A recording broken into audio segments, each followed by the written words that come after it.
안에 있는 빛이 밖으로 비춰질 때 이 세상을 비추게 되는 거죠.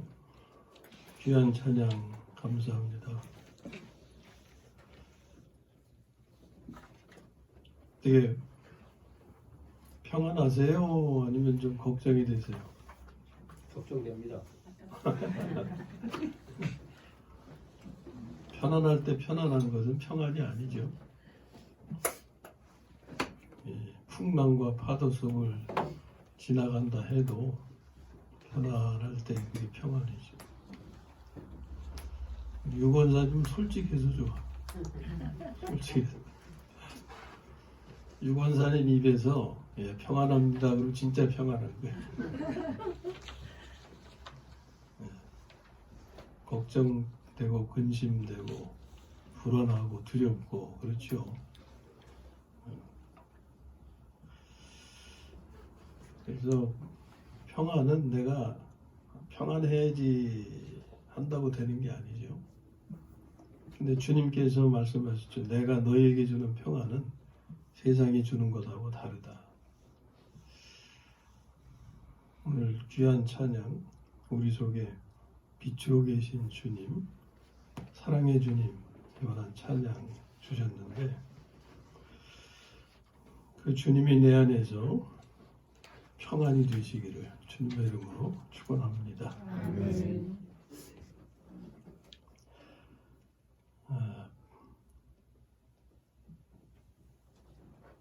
오늘 말씀을 보면 하나님이 우리가 믿는 예수를 무엇으로 세우셨다 그랬어요?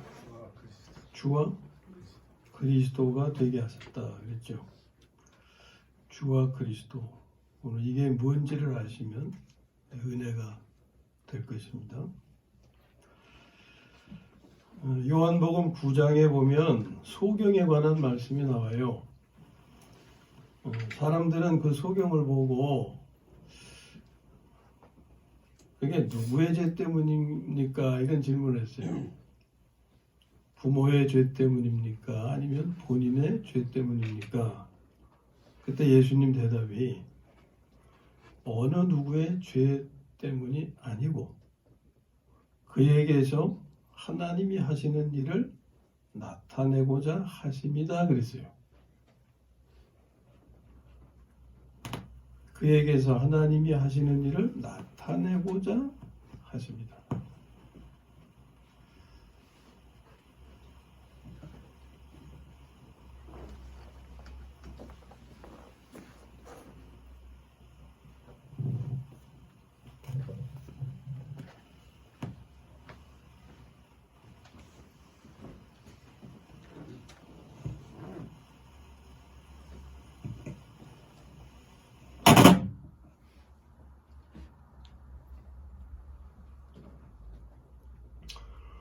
그러면 하나님이 나타내고자 하시는 일은 뭐냐면 그 소경으로 하여금 예수님을 믿게 하시기 위함이었어요. 그래서 그 뒤에 보면 예수께서 그를 만나서 이르시되 내가 인자를 믿느냐? 그러니까 소경이 대답, 이제 눈을 떴죠. 눈을 뜬 다음에 이르되 주여 내가 믿나이다 하고 절하는지라. 꼭 그렇게 끝납니다. 그러니까 그 소경에게서 하나님이 하고자 하시는 일은 예수를 믿게 하시는 일이었어요. 또 욥의 고난을 우리가 잘 아시죠?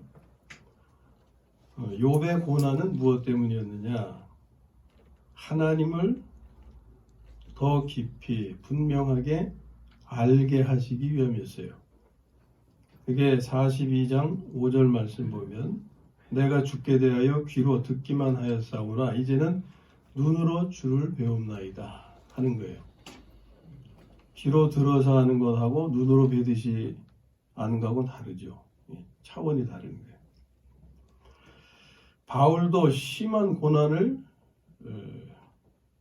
겪었습니다. 그 고난의 목적이 뭐였느냐? 하나님을 알게 하셔서 하나님만 의뢰하게 하시기 위함이었다 하는 거예요. 바울이 하나님을 모릅니까? 다메섹 도상에서 예수님을 만난 경험을 가진 바울입니다. 하나님을 모르는 바울이 아니에요. 그런데 그의 간증이 그거예요. 하나님을 알게 하셔서 하나님만 의뢰하게 하시기 위함이었다. 이게 고린도후서 1장 8절에서 10절 사이의 말씀입니다. 잘 들어보세요. 형제들아, 우리가 아시아에서 당한 환난을 너희가 모르기를 원하지 아니하노니 힘에 겹도록 심한 고난을 당하여 살 소망까지 끊어지고,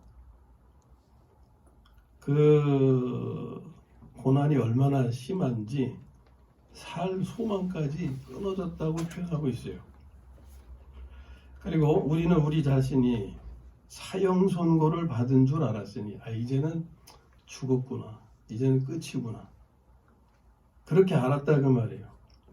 그런데 알고 보니까 그런 지경에까지 떨어지게 하신 것은 이는 우리로 자기를 의지하지 말고 오직 죽은 자를 다시 살리시는 하나님만 의지하게 하심이라 하는 거예요. 바울이 예수님을 만났어요. 그가 성경에 박식한 사람으로서 오랜 시간 동안 말씀을 연구하고 하나님을 알아갔어요. 그런데 그럼에도 부족한 게 있었던 거예요. 그 부족한 것은 하나님에 대해서 더 깊이 알아야 할 부분하고, 그래도 자기를 의지하는 뭐가 있었다 그 말이에요. 예? 자기를 의지하는 뭐. 그러니까 하나님은 우리가 자신을 의지하는 부분이 있으면 거기서 끊어내시려고 하시는 거예요. 그래서 하나님을 더 알게 하시려고. 여기 그런 말씀이잖아요. 바울이 우리로 자기를 의지하지 말고, 이것은 자기를 의지하고 있었다는 거잖아요. 자기를 의지하지 말고 누구만 의지? 하나님만 의지하게. 어떤 하나님? 오직 죽은 자를 다시 살리시는 하나님. 그러니까 그 이전까지는 죽은 자를 다시 살리시는 하나님에 대해서 지식적으로는 알았어도 실제적으로는 몰랐던 것이라고 할 수가 있죠. 오늘 우리도 마찬가지예요. 죽은 자를 살리시는 하나님에 대한 지식이 있어요, 없어요? 있어. 근데 내 삶에서 내가 죽은 상태에 있는 나를 다시 살리시는 하나님을 내가 체험했느냐 하는 것은 또 별개의 문제예요. 지금 사실 우리가 처한 상황이 이게 죽음에 던져진 상황이라고 할 수 있어요. 여기서 과연 하나님은 우리를 살려내실 것이냐? 이건 이 과정에서 체험한 사람만이 이제 간증할 수 있겠죠. 그렇지 못한 사람은 피하고 또 이렇게 하면서 이 기간을 지나갈 거예요. 이것이 뭐 언제까지 지속될 겁니까? 어느 기간이 지나면 이 또한 지나가리라요. 이 또한 지나가리라. 그러나 피하며 지나가는 사람이 있는가 하면은 부딪혀서 지나가는 사람이 있다 그 말이에요.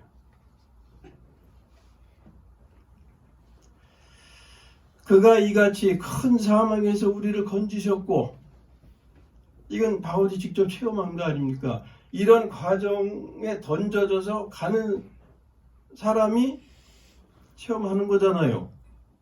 예? 그가 이같이 큰 사망에서 우리를 건지셨고 또 건지실 것이며 이후에도 건지시기를 그에게 바라노라. 여기 세 곳의 경우에서 보면 하나님은 우리가 하나님을 알고 믿기를 원하시며, 소경의 경우는 그렇죠. 그 다음에 더 나아가서 더 깊이 알고 믿어서 욥하고 바울의 경우에 하나님만 의뢰하기를 원하신다는 걸 알 수 있어요. 그리고 환경이나 처지는 이 뜻을 이루시기 위한 기회다라는 거죠. 지난주에 우리는 예수님께서 모든 이름 위에 뛰어난 이름을 받으셨음에 관한 말씀을 나눴어요. 예수님께서 받으신 뛰어난 이름은 뭐였습니까? 주님이시라는 거예요. 주의 뜻은 왕 또는 주인, 그런 의미라 그랬죠. 우리는 오늘 말씀에서 다시 한번 이 말씀을 보는 거예요. 아니, 듣는 거예요. 하나님께서 예수를 주와 그리스도가 되게 하셨다. 오늘 말씀에서 다시 한번 듣는 겁니다. 자, 그러니까 예수님을 우리가 어떻게 알아야 되느냐? 주로도 알아야 되고 그리스도로도 알아야 된다, 그런 얘기예요. 예? 하나님께서 예수를 주와 그리스도로 세우셨으니까. 그런데 우리가 주님을 아는 순서는 어떻게 갑니까? 먼저 주로 알아요? 그리스도로 알아요? 그리스도로 아는 거예요. 그 다음에 더 깊이 아는 게 주로 아는 겁니다. 우리는 예수님을 그리스도로 알고 믿어서 구원받은 거예요. 이게 영혼 구원입니다. 이제 우리는 예수님을 주로 알고 믿어야 된다. 나의 왕이시며 나의 주인이심을 알고 믿어야 된다. 그리할 때 우리는 무슨 구원을 이루게 돼요? 삶의 구원을 이루게 돼요. 네? 생활이라는 말을 사용하기도 했는데, 생활이라는 말은 삶의 구원 속에 우리의 생활을 책임져 주시는 문제가 포함되기 때문에 삶의 구원으로 좀 표현을 바꿔봅니다. 그러니까 삶의 구원은 먼저 우리 인격의 변화를 이루어 가시는 거하고,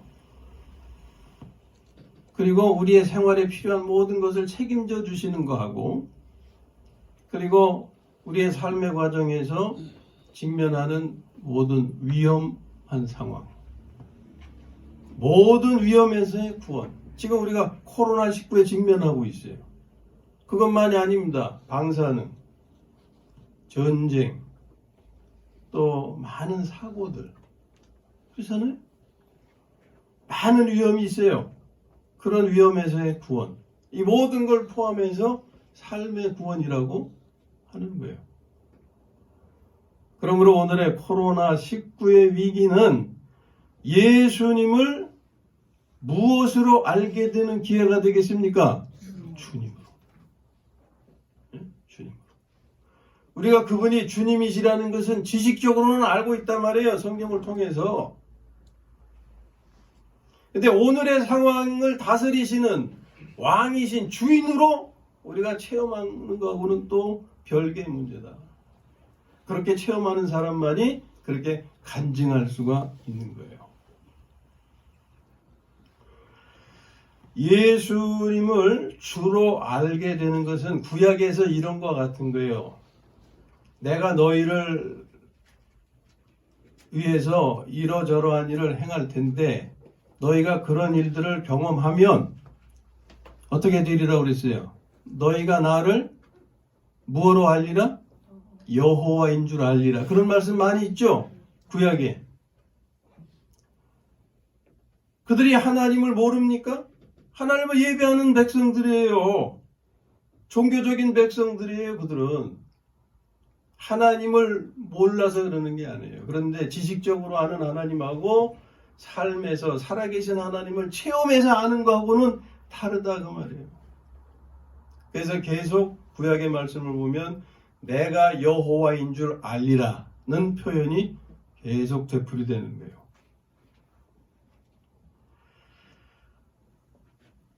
코로나19의 문제는 신천지 사람들로부터 시작이 됐죠. 중국에서 전염돼가지고 들어와서 이제 이렇게 퍼지게 됐는데, 그래서 신천지가 관계된 곳마다 지금 코로나19가 확산되고 있어요. 이것은 하나님의 백성의 경우하고는 좀 대조적입니다. 예를 들어서 요셉의 경우를 보세요. 요셉이 가는 곳마다 전염병이 옮았습니까? 아니면 악행이 벌어졌습니까? 요셉이 가는 곳마다, 요셉이 있는 곳마다 하나님이 축복하셨다 그랬어요. 예? 보디발 장군의 집에 종으로 팔려가니까 그 집이 복을 받았어요. 애굽에 죄수가 돼서 감옥에 갇혀 있었지만 하나님이 그를 세워서 애굽이 그 위기 속에서 가장 큰 나라로 세움을 받았어요. 아주 대조적입니다. 우리가 있는 곳은 안전하게 지켜지고 복받게 되기를 바랍니다. 그리고 자신 있게 말할 수 있어야 돼요. 저는 이러니까 사람들이 잘 못 만나고 그렇잖아요. 근데 이제 저도 그동안 운동도 못 하고 집에 있고 그러다가 이제 좀 산책 좀 한다고 여기 서리풀 그쪽에를 한번 이렇게 쭉 갔다 왔어요. 근데 가다가 아는 사람을 만났어요. 근데 그 사람도 그렇게 지내고 있어. 그래서 이거 이렇게 있을 게 아니라 우리 만나서 한번 식사나 합시다. 다른 때도 만나서 우리 방 권사님 가게 가서 식사도 하고 그런 사람인데 우리가 그런 말도 좀 할 수 있어야 될 줄 알아요. 나 만나면 안전해. 나 만나면 안전해. 나하고 식사하면 안전해. 이렇게 말하실 수 있기를 바랍니다. 사람들 다 겁먹고 위축되고 있어요. 그래서 다음 주 만나서 식사 한번 하자고 그러고 그런 일이 있었는데 우리가 있는 곳은 하나님이 함께 하시기 때문에 안전하게 지켜지고 복받게 될 줄로 믿어요. 자, 성경은요 인생의 매뉴얼입니다. 매뉴얼이라는 의미가 뭐예요? 물건에 관해서는 사용 지침서 같은 거죠. 이렇게 사용해야 된다. 사람의 경우에는 행동 지침서가 되겠죠. 이런 경우에는 이렇게 행동해야 된다. 그래서 우리는 성경 말씀을 따라 행동하는 거죠. 성경이 우리의 매뉴얼이니까. 자, 지금은 우리가 우리의 자리를 지킬 때다. 우리는 여호와의 증인처럼 무식하게 믿는 건 아니잖아요. 수여를 거부한다든지 국방의 의무를 거부한다든지 우리는 주의할 것 다 주의합니다. 지난 금요일날 여기도 방역도 하고 청소하시는 분들이 애쓰셨지만 또 식사하는 거 중지하고 오후 예배, 수요 예배 중단하고 사회적인 분위기에 우리가 타협을 해 가지만 그러나 마지막으로 지켜야 할 것은 그것이 어떻게 중단될지는 모르지만 그러기 전까지 우리가 지켜야 되지 않겠냐 하는 거예요. 예레미야가 하나님의 말씀을 증거하는 종으로서 그 사역을 했지만 그러나 그 사회가 예레미야를 받아들이지 않고 오히려 잡아서 옥에 가두고 그렇게 될지언정 예레미야는 계속 말씀을 전했잖아요. 우리가 교회가 폐쇄당하고 그게 강제적으로 될지 어떻게 될지는 모르지만 그렇게까지 그건 너무 나간 생각이고 우리가 이게 사회적인 분위기가 지난번에 방역하러 오신 분들도 예배 드리시나요? 묻더라고. 이제 예배를 좀 중단했으면 하는 그런 이제 뉘앙스예요. 그래서 우린 예배 드립니다. 그랬었는데, 자, 하나님이 이 분위기, 이 사회, 우리를 어떻게 이끌어 가실지는 모르지만 지금 우리가 직면한 상황에서 우리가 해야 할 것은 성경의 매뉴얼대로 우리는 가야 된다. 사실 그 원인을 따지면 나라에서 기회를 놓치고 또 신천지를 통해서 이렇게 되고, 근데 그 피해가 이제는 교회로 돌려지는 거예요. 교회에 그러기 전에 신천지 빨리 거기에 집중해가지고서 빨리 이렇게 확진자 가려내고 거기 처리해 가는 게 그게 빠른 거죠. 자, 우리가 지금으로서 우리가 지켜가야 할 것은 주일 예배는 지켜가야 된다. 주일 예배는 지켜가야 된다. 우리가 지키는 주일 예배는 이 주일날 예배만 드리는 걸로 끝나는 게 아니잖아요. 말씀을 듣고 그 말씀을 우리의 삶에서 살기 위해서 말씀을 공급받는 거예요. 그냥 귀로만 듣고 흘려버리려면 사실 필요 없죠. 주시는 말씀이 생명이 돼서 삶이 돼서 그걸 위해서 우리가 주일 예배를 드리면서 말씀을 듣는 건데, 그러니까 우리의 삶에서 더 중요한 것은, 이 주일 예배보다 더 중요한 것은 말씀을 채워서 우리의 삶에서 그 삶을 이루어가는 거예요. 그게 그리스도의 몸의 삶을 이루는 거죠. 그리스도의 몸의 삶을 이룰 때 우리는 그리스도의 몸의 지체라고 그러지 않았어요? 그리스도의 몸의 생명이 하나님이시라고 그랬잖아. 하나님이 모든 지체들을 지켜주시지 않겠냐고요. 하나님이 지켜주실 때 그거보다 안전한 데가 어디 있어요? 그것은 거꾸로 말하면 우리가 그리스도의 몸을 살아야 된다 그 말이죠. 예? 그리스도의 몸을 살아야 된다. 포도나무의 비유에서 포도나무 가지가 나무하고 연결되지 못하고 그 진액이 공급되지 못하면 말라져서 잘라 버려진다고 그랬잖아요. 그건 그리스도의 몸을 살지 않는 거예요. 그러나 그 가지가 나무하고 진액이 막힘없이 생명의 교통을 가지고 있는 한 그 나무에서 잘려지는 일은 없는 겁니다. 예? 그 지체가 그런 거예요.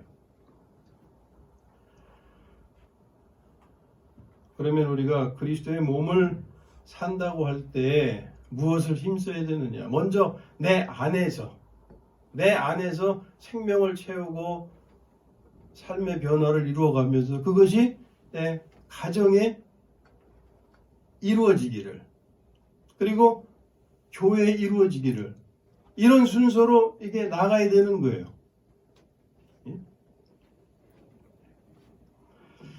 우리 사회가 지금 이런 코로나 이런 일로 해서 막 그냥 힘들고 어려우니까 서로 이렇게 협조하고 도우려는 현상들이 많이 나타나긴 하더라고요. 이런 기회에 그런 것이 이제 잘 교훈을 얻고 우리의 삶의 체질을 그렇게 바꾸어 간다면 이것이 사회를 위해서 유익한 경험이 될 수 있는 거죠. 그런데 또 지나가면 다 잊어버리고 예전처럼 돌아가면 이런 고통의 과정이 아무 의미가 없는 거예요. 자, 오늘 우리는 그리스도의 몸의 삶을 이루어가야 된다 하는 점에 다시 한번 깊은 인식을 가지시기를 바랍니다.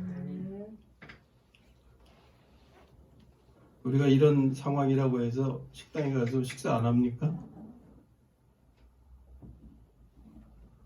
그것은 우리가 육신의 양식을 공급하는 것이고, 우리가 교회에 와서 예배드리며 하나님의 말씀을 받는 것은 무슨 양식? 생명의 양식을 받는 거죠. 음식점에 가서 육신의 양식을 공급받는다고 우리의 인격의 변화에 도움이 되는 게 아닙니다. 그냥 건강을 위해서 지켜갈 수는 있겠지만 하나님의 말씀을 생명의 양식으로 받아서 생명을 채워가면 내 인격의 변화에 하나님 기뻐하시는 일이 이루어갈 수가 있고 그 일에 힘쓸 때 하나님의 약속하신 복, 너희 생활에 필요한 모든 건 내가 더해주마.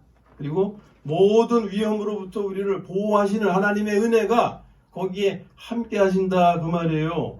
그래서 이게 중요한 거다.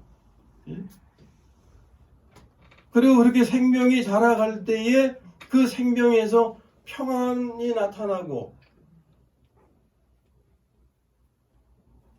그럴 때 평안할 수가 있는 거예요. 그렇지 않으면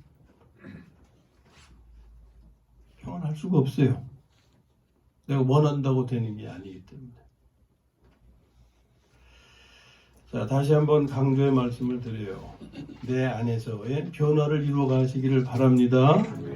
나를 키워 가시는, 그리고 우리 가정의 화목과 화평을 위해서 회복을 이루어 가셔야 돼요. 혹 불편한 것이 있든지 아니면 좀 어긋난 것이 있든지, 예? 가정에서 가족과끼리 또 뭐 그런 일이 있으면 이럴 때 다 풀어가야 되는 거예요. 우리 모두의 가정이 회복을 이루고 화목과 화평을 지켜갈 수 있기를 주님의 이름으로 축원합니다. 아멘. 이런 때가 기회인 거예요. 이런 때. 예? 그것이 내가 하나님 앞에 내 믿음을 보일 수 있는 기회예요. 하나님이 그걸 원하시니까. 그리고 우리가 교회 안에서도 혹 마음에 걸림이 있는 대상이 있든지 미움의 대상이라든지 또 못마땅하게 생각하는 대상이 있다든지 그러면은 우리가 돌이켜야 됩니다. 회복해야 돼요. 개인적으로 그런 관계를 회복해야 돼요. 내가 아무개 성도님에게 이런 마음을 가지고 있었는데 미안합니다. 그런 일이 이루어져야 된다 그 말이에요. 그것이 하나님이 원하시는 일이에요. 우리 모든 지체가 막힘없는 교제, 교통을 가지기를 원하신다 그 말이에요. 그러면 그런 사과도 또 받는 사람은 잘 받아야 돼요. 아유, 그걸 갖다가 그런 사과를 받은 걸 갖다가 또 다른 사람한테 뭐 이렇게 또 막 퍼뜨리면 안 돼요. 아무개가 저한테 뭐 이렇게 사과를 했더라 뭐 이런 식으로 그걸 퍼뜨리면 안 되는 거예요. 사과를 하시는 분이 있으면 사과를 받으시는 분은 이런 자세를 가져야 돼요. 제가 아무개 성도님한테 그런 마음을 갖게끔 행동한 것을 제가 사과드립니다. 오히려 서로 회개하고 서로 용서를 구하고. 무슨 뜻인지 이해하시겠어요? 예? 아멘. 우리 지체 간에 편안해져야 돼요. 막힘이 있어서는 안 된다 그 말이에요. 막히면 생명이 막히는 거예요. 지체 간에 생명이 막히면 몸이 자랄 수가 없어요. 교회가 자랄 수가 없어요. 내 마음속에 조금이라도 그런 어두운 앙금이 있으면 회개하고, 회개를 받으시는 분, 제가 그렇게 행동을 하게 돼서 죄송하게 됐습니다. 서로 이렇게. 그래서 편안한 관계를 이루어가는 거, 회복해가는 거. 이걸 하나님이 이때에 우리에게 원하시는 일이다 그 말이에요.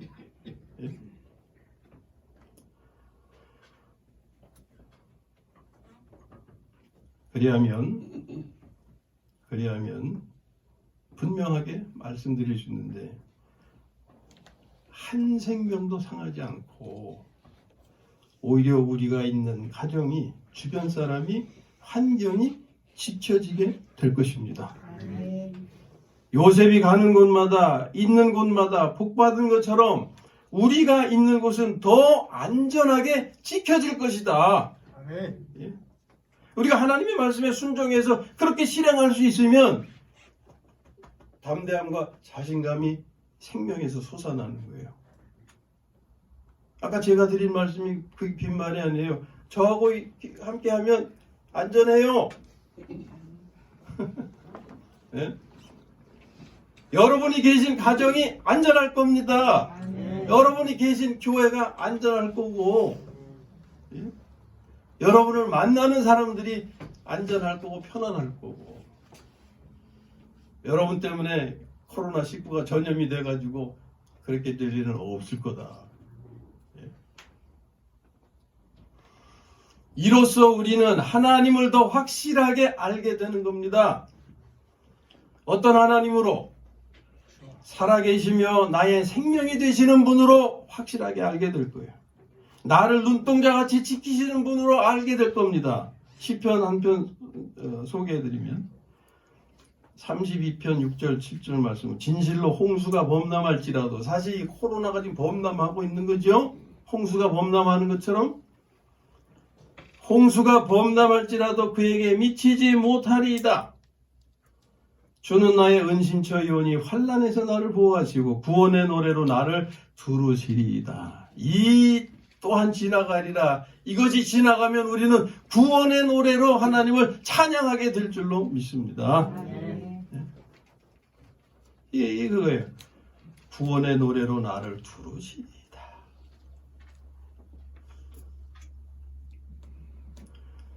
그리고 하나님은 나는 그의 소유된 백성이라고 그랬잖아요. 그죠? 또 주님만이 참 하나님이심을 눈으로 뵈듯이 알게 되고, 나를 축복하시고 그 축복의 실제가 되시는 분으로 알게 되고, 나의 주님 되심, 오늘 말씀 나의 주인이 되시고 왕이 되심을 알게 되고, 그리고 사탄이 대적할 수 없는 분, 사탄까지도 다스리시는 분으로 우리가 알게 된다, 그 말이에요. 저는 덤으로 사는 인생이라고 생각하고 삽니다. 그래서 죽게 된다 하더라도 피하고 숨다가 죽지 않고 차라리 지키다가 죽으렵니다. 바울이 그랬어요. 주님 안에서 발견되기 원한다. 그게 그 말씀이에요. 주님 안에서 발견되기를 원한다. 죽음으로부터 자유함은요, 불안하거나 두렵지 않아요. 항상 평안하고 즐겁고 감사합니다. 요즘 같아서는 마스크 사느라고 고생 안 하니까 아주 편해요. 마스크 사느라고 몇 시간씩 뭐 하루 종일 그냥 그런 거 생각하면. 자, 오늘 이 시점에서 우리가 하나님의 뜻을 새겨야 하는 것은 그렇습니다. 한편으로는 이 신천지를 뒤집어 엎어서 정체를 드러내어서 심판하시는 면이 있어요. 세월호 사건 때 구원파가 한번 뒤집어졌잖아요. 그것처럼. 그리고 다른 한편으로는 이 교회로 하여금 하나님만이 여호와심을 알게 하시려는 것. 주님만이 참 하나님이신 것. 예수가 주님이시라는 것. 이것을 알게 하시기 위함이다. 두 가지 마음에 새기시기를 바랍니다. 이번에 우리는 예수님을 주로 알게 되어서 삶의 구원을 이루게 되기를 바랍니다. 삶의 구원은 이런 거예요. 일반적인 것으로 말하면은 인격의 변화를 이루고 생활의 모든 것을 책임져 주시고 모든 위험에서 우리를 구원해 주시는, 아까 예를 들어 코로나19라든지 방사능, 전쟁, 사고, 기타 등등 많은 그런 위험 가운데서 오늘의 현실적이고 구체적인 것은 우리의 상황이잖아요. 우리의 세대가 직면한 현실, 구체적인 것은 이 코로나19로부터 해받지 않고 안전하게 지켜주시는 것, 이게 삶의 구원이죠. 또 이런 문제가 있으니까 공포로 인한 스트레스가 또 굉장히 심하더라고요. 그래서 상담을 받아야 되고 그런 사람들이 또 많이 생겨나요. 뉴스를 보니까 그런 문제 진단도 일부 있더라고요.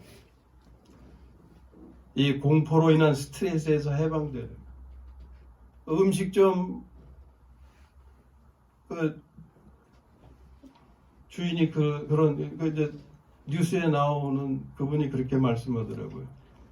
이게 코로나19로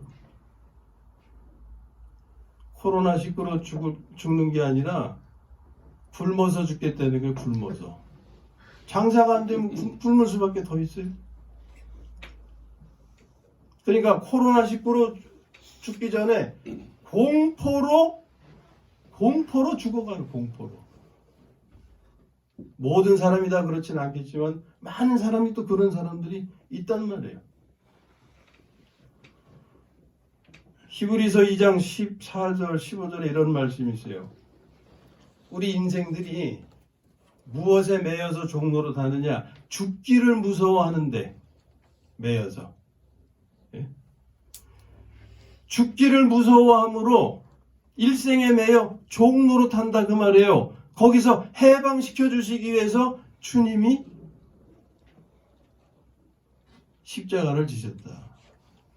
한번 들어보세요. 자녀들은 혈육에 속하였음에, 자녀들은 하나님의 백성들이죠. 혈육에 속하였음에 이제 사람이란 말이에요. 그도 또한 그는 예수 그리스도입니다. 예수님도 또한 같은 모양으로 혈과 육을 함께 지니심은 이 성육신이죠. 사람으로 오신 거. 그렇게 오심은 죽음을 통하여는 십자가 지신 거잖아요. 죽음을 통하여 죽음의 세력을 잡은 자 곧 마귀를 멸하시며 또 죽기를 무서워함으로 한평생 매여 종로로 타는 모든 자들을 놓아주려 하심이니 그랬어요. 이게 우리입니다. 우리가 죽기를 무서워함으로 한평생 종로로 타며 사는 모습이에요. 그 세력을 누가 잡고 있느냐? 마귀가 잡고 있다. 마귀를 멸하시기 위해서 그분이 십자가를 지신 거죠. 십자가에서 마귀도 멸하셨잖아요. 이 하나님의 은혜, 교리입니다. 이제 그 교리가 무엇이 되어야 된다고요? 내 삶의 실제. 내 삶의 실제가 될 때 우리는 종노릇이 아니라 해방되어서 자유한 삶을, 두려움과 불안이 아니라 평안을 누리면서 살 수 있게 되는 거죠. 이게 삶의 구원입니다. 예수님을 주로 알게 될 때 우리에게 이루어지는 삶의 구원. 아무쪼록 이번 기회에 예수님이 주이심을 알고 믿게 되어서 삶의 구원을 이루게 되시기를 주님의 이름으로 축원합니다. 아멘.